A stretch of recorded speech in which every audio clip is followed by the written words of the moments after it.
Obviously हमारी बात तो नहीं, हुई उसने है। पूछा था मुझे, मेरी तारीफ करो, क्या तुम हाँ। मेरे बारे में जानते हो? Excuse मैंने me? कहा मैं नहीं जानता। बिल्कुल भी नहीं, ऐसा मैंने नहीं कहा था। I don't know how to ask this. बीच में शो को लेके बहुत Don't ask them. I should not.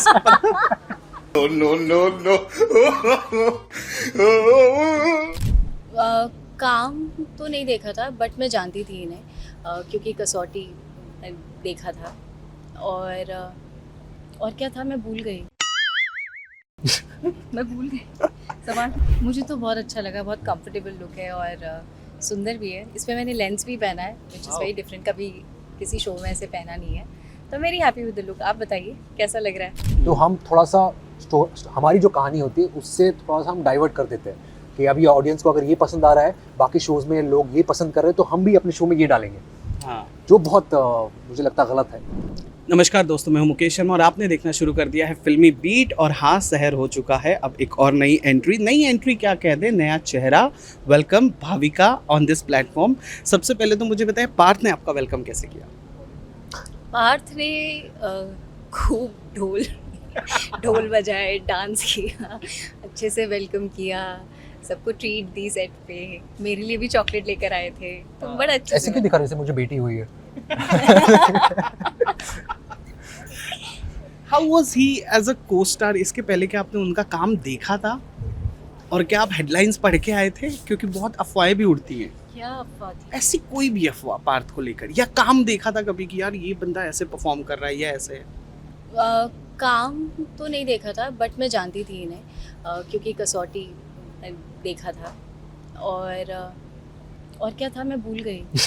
मैं भूल गई सवाल। हेडलाइंस हेडलाइंस मुझे कुछ तो अफवाह अभी भी वो खुशी के इसमें मैंने ढोल खुशी दिल में। बजाए ना। हाँ नहीं, बट पार्थ ने बहुत अच्छा वेलकम किया था और ही वाज ट्राइंग कि मैं कंफर्टेबल फील करूँ और आइस ब्रेक किया, इंटरेक्शन किया, तो आई वाज हैप्पी कि चलो अच्छे को एक्टर है।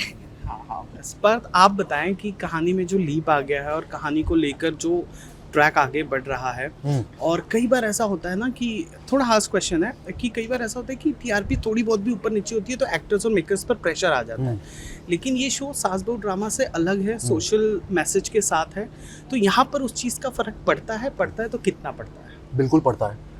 मैं कहना चाहूँगा, नहीं आपने पहना है। मैंने पहना है। सॉरी। हाँ, तो मुझे पता ही नहीं चलता। खुशी guys, खुशी भाविका क्या आने की खुशी। भाविका को देखकर मैं भूल गया हूँ। यस। हाँ, तो बस मैं कहना चाहूँगा फ़र्क पड़ता है, हम लोग को नहीं बट मेकर्स को फ़र्क पड़ता है, बिकॉज प्रेशर ऊपर से होता है। क्योंकि कंपटीशन होती है, दुनिया बहुत कट थ्रोट है और सब एक दूसरे से कंपैरिजन पे ही चलते हैं। और टीआरपी जो होती है वो एडवर्टाइजमेंट के ऊपर होता है। एडवर्टाइजमेंट में अगर नहीं आ रहा है तो नुकसान होता है, तो फिर बजट्स के ऊपर स्लैशेस होते हैं, फिर उस हिसाब से हमें शूट करना पड़ता है, मैनेज करना पड़ता है, जो कि एक अच्छी चीज़ नहीं है, जो एक अच्छा साइन नहीं है। तो एज एन आर्टिस्ट हम लोग को ज़्यादा फ़र्क नहीं पड़ता, because obviously we are giving 100% towards the character.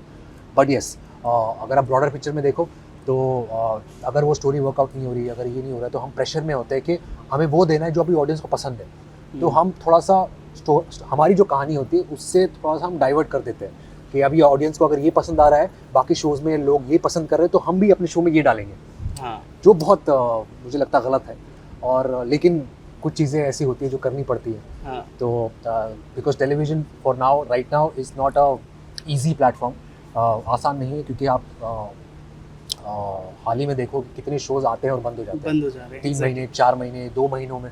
तो उसमें सर्वाइव करना भी एक बहुत बड़ी बात है। और टचवुड हमारा शो पिछले 8 महीनों से सोशल मीडिया पे इतना अच्छा रहा, उसका रिस्पॉन्स इतना अच्छा रहा, और अब हम यही उम्मीद करते हैं कि वो वापस उसी प्लेटफॉर्म पे आ जाए या उसी स्टेज पे आ जाए जहाँ पर वो पहले बिलोंग करता था। आपने इसके पहले भाविका का परफॉर्मेंस देखा था, उसका काम देखा था? नहीं। She's so much confident, discuss हो चुका है कि ये। हाँ, ये सब मैं जानती obviously हूँ। ऑब्वियसली हमारी बात तो नहीं, हुई उसने है। पूछा था मुझे, मेरी तारीफ करो, क्या तुम मेरे बारे में जानते हो? Excuse मैंने me? कहा मैं नहीं जानता। बिल्कुल भी नहीं, ऐसा मैंने नहीं कहा था। कितना वक्त लगा इस आइस को ब्रेक होने में? क्योंकि आप लोग पहली दफा कोलैबोरेट कर रहे हो, तो कितना वक्त लगा था? एंड एज यू सेड कि पार्थ ओनली इनिशिएटेड, तो कितना वक्त लगा, कितनी मेहनत करनी पड़ी उसे, कैसे बहुत जोक्स मेहनत, क्रैक मैं उसके कर रहा बगल था? में जाके मेहनत, बैठ के मैं सो गया। आइस ब्रेक करने के लिए बिल्कुल भी नहीं। मुझे हमारा first लाइन है, interaction इनकी था फर्स्ट जब- लाइन याद है मुझे हाँ। कि मैं फ्लाइट में आया, बैठा, हम कुछ बातचीत हुई, और फिर फ्लाइट जैसी लैंड हुई 2.5 घंटे बाद, और मुझे देखती, आप कहीं भी सो जाते हो? पूरी फ्लाइट में ये सब सो रहे थे। उसके बाद भी मैं 3 घंटे जहाँ पर हाँ। हमें जाना था श्रीनगर से पहलगाम जो 2.5 घंटे का सफर है, उसमें भी सो रहे उसमें गाड़ी में बैठा सो गया, सीधा उठा सीधा होटल में। तो आपको क्या लगता है इस खूबसूरती का क्या राज है, आप मुझे बताओ। आपने याद है मैडम सर के सेट पे मुझे बताया था क्या? कि अच्छी स्लीप से ब्यूटी स्किन ब्यूटी हो जाती है। बहुत ज़रूरी है। और मैं तो कहूँगी कि ये तो मतलब बहुत अच्छी चीज़ है कि ये सो जाते हैं, अच्छे से नींद आ जाती है, कहीं भी नींद आ जाती है। काश मुझे भी आती है। चलिए सेकंड लास्ट क्वेश्चन जरूर पूछूंगा। I don't know how to ask this. बीच में शो को लेके बहुत Don't ask them. I should not. नहीं पर मैं पूछूंगा। Last question. Second last question. और सब यादें आपके वो हो जाती है, और कहीं ना कहीं फैमिली को लेकर। सो फिर से आ गए आप एक सादे से भोले से लिबास में। अरे लुक को लेकर क्या कहना था? मुझे तो बहुत अच्छा लगा, बहुत कंफर्टेबल लुक है और सुंदर भी है। इसमें मैंने लेंस भी पहना है विच इज़ वेरी डिफरेंट, कभी किसी शो में ऐसे पहना नहीं है। तो मेरी हैप्पी विद द लुक। आप बताइए कैसा लग रहा है? मुझे तो यूनिफॉर्म में भी आप सुंदर ही लगते थे। यूनिफॉर्म, अच्छा पुलिस। Yeah. हाँ, thank you so much guys. कैसा लगा फिल्मी बीट से बातचीत करके? बहुत मज़ा आया। बहुत It was एंजॉय fun. किया as usual, it's always fun Yeah. And I appreciate that you appreciate our cocky answers also. Thank you so much. Thank you Thank you. Thank